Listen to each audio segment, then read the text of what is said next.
Hey everybody, day 13. Today at our school was Get to Know Your Teacher Day, and that was brought about a couple of years ago by one of my wonderful colleagues, Jenn Weitman. So shout out to you for helping organizing this across our school. I take today on Get to Know Your Teacher Day as an opportunity to tell my students about my journey as a teen parent.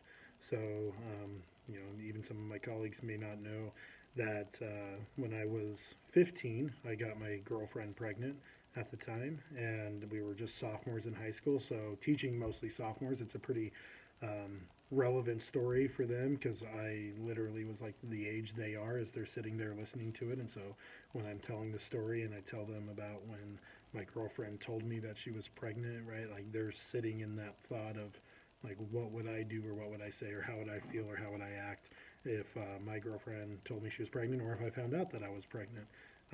And so it's a deeply personal story, but I think it's really valuable to talk to students about that.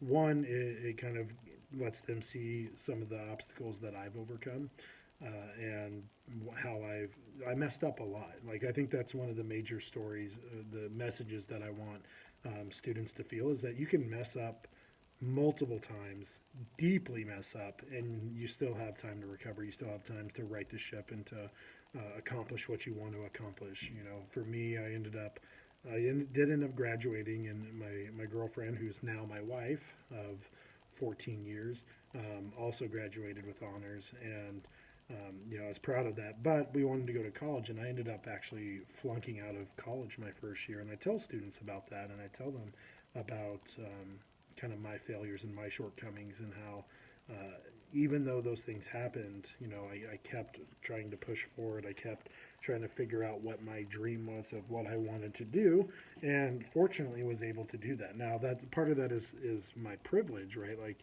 that's not always going to be the case that people work as hard or harder than I did and aren't able to end up getting a teaching job that pays, like $70,000 a year in Bellevue, Washington, uh, and come out of poverty from that. There's plenty of people that will work hard or harder than I did, and still be in poverty and still be dealing with the issues that teen pregnancy brings about. And so I'm extremely grateful for the opportunities that I've had and for all that my wife and I have accomplished, and that we're able to still look back on that and speak of it as a story of being able to overcome and being able to learn from your mistakes, because ultimately what I want these students to understand, that you can't mess up as much as I messed up, and if you do, you can still overcome it.